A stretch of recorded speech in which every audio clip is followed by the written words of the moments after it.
the Alien chapter released on the 29th of August, 2023. And with that chapter came Ellen Ripley, who you'll see in one of every 100 matches. She brought with her 3 perks that never really had a spot in any meta. They mostly rely on niche builds to get any play. The other side of the chapter was the Xenomorph, who is a relatively strong killer, sitting in the lower side of A tier. It brought 3 perks with it, one being fairly good on certain killers that use their power often and lose access to Bloodlust, one being one of the worst perks in the game, giving you no real value outside of killers like Plague and Legion, and even then, other perks are more consistent and stronger. And the final perk is the topic of this video today, Ultimate Weapon. On release, this perk was a nightmare for the balance of the game.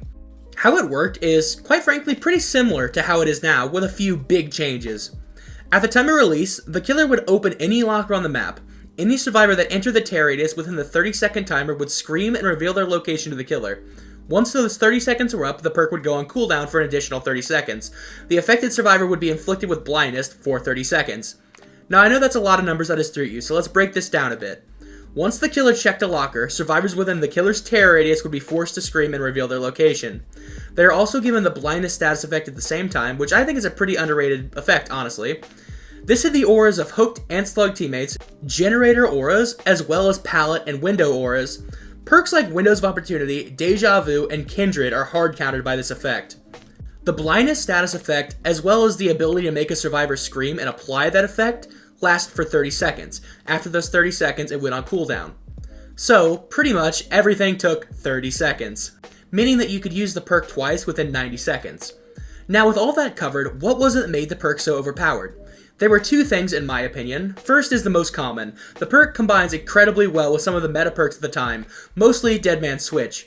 I have a very distinct memory from around this time where a Singularity procced DMS on 3 separate generators by using Ultimate Weapon, and in that moment, I realized just how ridiculous the perk was. Even today, DMS still pairs fairly well with Ultimate Weapon, however, not enough to make the perk worth running. The other major issue that Ultimate Weapon had, while this was a more unique issue for the perk, whenever a survivor screams, they have a unique and understandable scream, which a killer could and did use to tunnel out that certain player. And since there was only one perk in the game that could prevent you from screaming at that time, that perk was very quickly seen multiple times a game, despite being a genuinely terrible perk. Calm Spirit is a teachable perk from Jake Park that stops you from screaming, and at the time was the only thing to counter Ultimate Weapon. If you think this isn't really much of a strong effect, let's compare it to similar perks that force survivors to scream. Deathbound at the time had not got its recent buff. The perk was incredibly niche and wasn't even guaranteed to give you any value at all. Pair that with a very visible giveaway, the screaming bit, survivors were incentivized to stick together, close, in order to avoid the oblivious status effect, which at a maximum would be 60 seconds, but that includes how long it takes for the survivors to split up. As long as the survivors stayed close, they wouldn't be oblivious at all. Thwack at this time was a bit weaker than it is now, however still a relatively competitive perk. It would be used while in chase, in most situations, when you already know the location of the survivor you're chasing. It really is just a difficult perk to use to find people, considering that the whole effect of it is breaking a pallet, which pallets are dropped in chase. And finally, we have Infectious Fright, which I think is the closest comparison to Ultimate Weapon. However, this only happens at the end of a chase. You'd get the same effect with Ultimate Weapon before or after a chase, and the effect lingered with the killer for a full 30 seconds after searching a locker. These perks also can't easily be spammed, while Ultimate Weapon could be spammed, as I said earlier, every 90 seconds. Aura reading perks like Barbecue and Chili, Nowhere to Hide, and Lethal Pursuer were and still are incredibly strong perks. The only difference though is that the counter to those perks, which is Distortion and Off the Record, these were extremely common at the time and did not interrupt survivors from whatever action they were doing.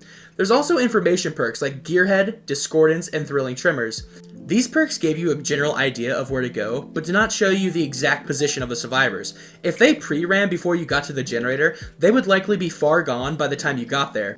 Every issue I just mentioned for all of the perks above did not exist with Ultimate Weapon. So let's recap. Ultimate Weapon did a similar effect to popular tracking and information perks. It had only one extremely niche counterplay that actively gave survivors a debuff to breaking totems and opening chests. It had an extremely easy trigger condition of simply opening a locker, which were extremely easy to find on every map following the release of the Dredge. The perk was immediately identified as being obscenely strong. Of course, there were people coping and trying to say the perk wasn't ridiculously strong, hoping that the community would stop talking about the perk. It took around 8 months, but finally Behavior nerfed the perk into the state it is today. And while the perk isn't great, it's in a much healthier position than it was off release. You can still get value from Ultimate Weapon, however with the hefty 60-second cooldown, it becomes much riskier to actually activate the perk, because if you don't catch anyone, you don't get any value, unless someone enters the locker radius within the next 30 seconds. I do think that using a locker that's in the center of the map could give you a decent amount of value during the match. You just need to be a bit more strategic with the perk than you used to be. The thing is, the perk's effect is very strong, so while it may seem like reducing the cooldown would be a good change, even a 30-second cooldown with a static scream radius would more than likely be very oppressive. While Ultimate Weapon's time in the sun is gone, I do think the perk was a very important and interesting part of the game's history, and a lesson as to what is an unhealthy design for a tracking perk. Well, that was a quick look back at what once was in terms of Ultimate Weapon. Let me know what you thought of the perk in the comments below, as well as you think of it today. I do think the perk is a bit of a gamble, but still rewarding enough to use today. It's just outmatched by the guaranteed value of perks like Barbecue and Chili, and, especially after the release of Jagged Compass, Floods of Rage. If you enjoyed this video, please do consider liking it. It helps me out quite a bit. If you'd like to subscribe, that would be very much appreciated. I have a bunch of videos like this built up. I'm trying to hit 1,000 subscribers before the end of the year. We also have videos very similar to this, where I talk about Buckle Up and Made for This. The community Discord and Twitch channel are both linked in the description below. My name is Kassir, and I will hopefully see you next time. Bye bye.